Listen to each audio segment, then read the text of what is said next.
이제 2016년도도 이제 2주가 남았습니다. 얼마나 빨리 한 주 한 주가 지나가는지 모릅니다. 오늘이 지나가면 다음 주는 성탄절이면서 2016년도의 마지막 주를 맞이하게 됩니다. 오늘 우리는 대림절 넷째 주일을 맞이하게 됩니다. 우리나라에 귀신 이야기가 얼마나 많은지, 그래서 우리나라 속담에도 귀신에 얽힌 속담이 많이 전해져 내려오고 있습니다. 귀신 고칼 노릇이다, 귀신도 모를 일인다, 귀신 씨나라 까먹는 소리다 라는 등등 귀신에 대한 이야기가 많이 등장합니다. 귀신은 우리나라 민속문화에서 가장 많이 등장하는 신앙체험 대상입니다. 유달리 우리나라의 귀신 속담과 이야기가 많이 있는 것을 보게 됩니다. 귀신은 죽은 사람의 넋이라고 합니다. 이러한 귀신이 초인간적이고 초자연적인 능력을 발휘한다고 믿고서 인간보다 더 능력이 있다 믿고 이러한 귀신을 숭배하고 두려워하게 되는 것입니다. 그래서 귀신을 빗대어서 귀신 고칼 노릇이다, 귀신도 모를 일이다, 이런 말이 만들어진 것이고, 또 말이나 언변이나 재주가 탁월한 사람을 가리켜 귀신같이 잘한다 이렇게 말하기도 하는 것입니다. 이러한 귀신에 대한 생각이 사람들의 마음속에 자리 잡고 있습니다.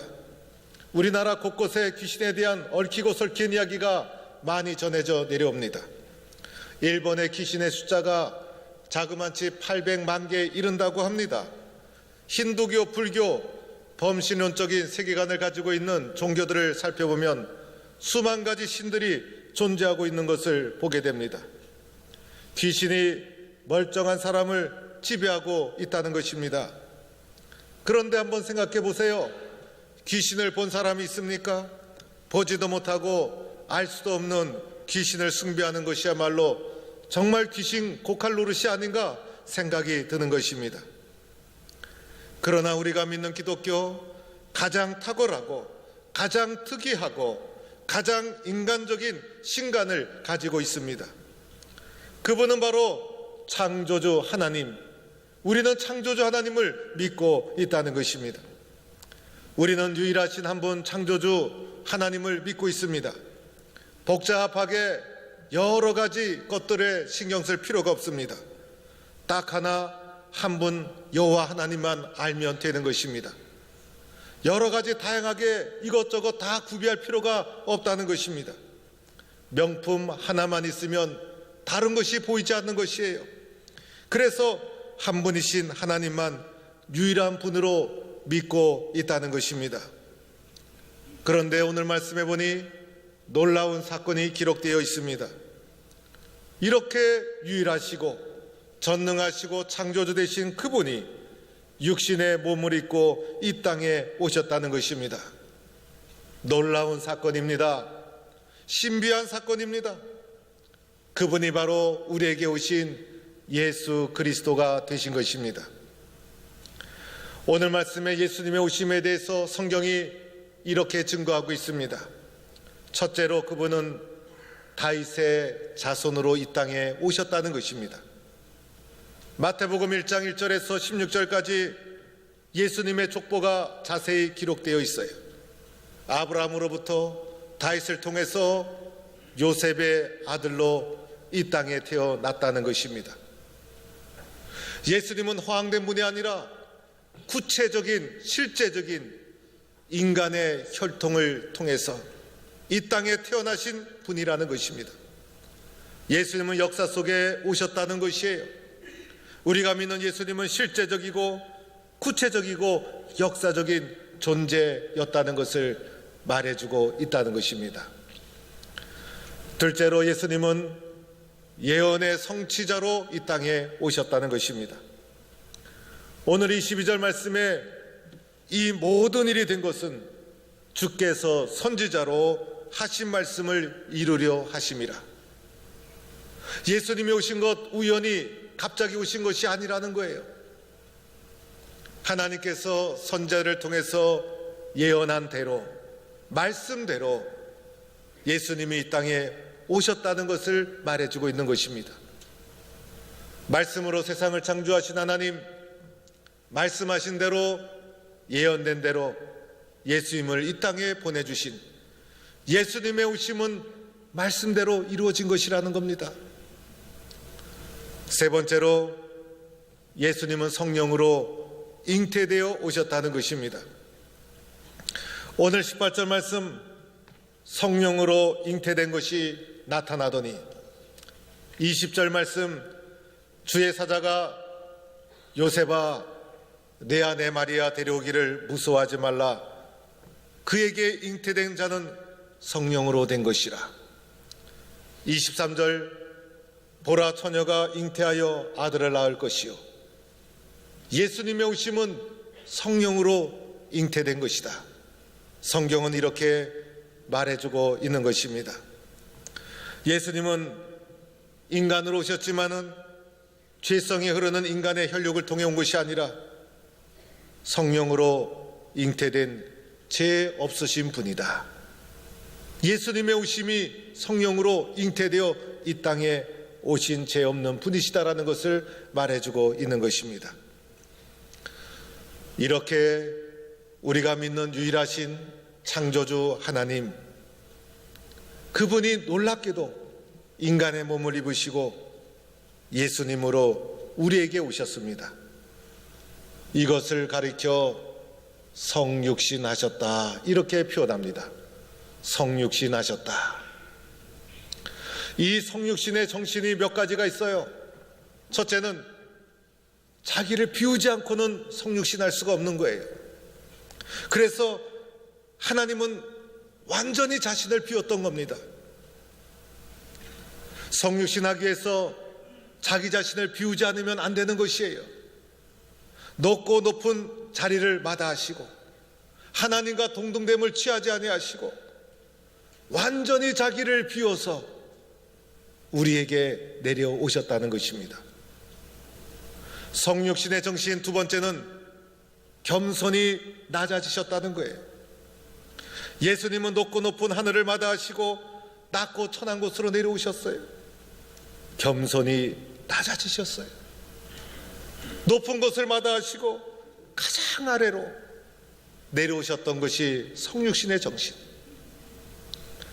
세 번째로 성육신의 정신은 역사와 인간의 죄악을 하나님 스스로 받아들이셨다는 거예요. 인간의 몸을 입으신 것이 얼마나 불편했을까. 그런데 스스로 인간의 죄악, 역사의 불편함을 하나님은 받아들이셨다는 것입니다. 이것이 성육신의 정신이요, 이것이 예수 정신이에요. 자기를 비우고 낮아지시고 불편함과 죄악을 스스로 수용하시고. 왜 하나님이 이렇게 하셨을까요? 우리를 사랑하셨기 때문에. 예수님이 이 땅에 오신 것은 우리를 향한 하나님의 사랑 때문이었어요. 예수님이 이 땅에 오신 것은 나를 향한 하나님의 사랑과 은혜가 얼마나 큰가를 나타내 보여주고 있는 것입니다. 이래하여서 그 하나님께서 참 인간으로 우리에게 오셨다는 것입니다. 그분이 바로 예수님이시고, 우리 기독교는 하나님의 아들 예수님 그리고 창조주 하나님을 믿는 종교가 바로 우리 기독교 신앙인 것입니다. 사랑하는 성도 여러분, 예수님이 육신을 입고 이 땅에 오셨다는 것 놀라운 일이죠. 사람의 문제는 사람만이 잘 알 수 있는 것입니다. 내 속에 있는 문제를, 사람의 문제를 사람이 아니고 누가 알 수 있겠어요? 사람으로 이 땅에 오신 예수님만이 사람의 문제를 가장 정확하게 알고 있다는 것이에요. 사람의 문제를 동물이 어떻게 알겠어요? 사람의 문제를 짐승이 어떻게 알겠어요? 사람의 문제를 나와 관계없는 귀신이 어떻게 알겠어요? 세상의 다른 신들은 모두가 가짜인 거예요. 예수님만이 참한 인간이시기 때문에 인간이 살아가면서 겪는 고통과 아픔과 절망과 신음과 이 모든 것을 아시는 분은 오직 예수님 한 분이시라는 겁니다.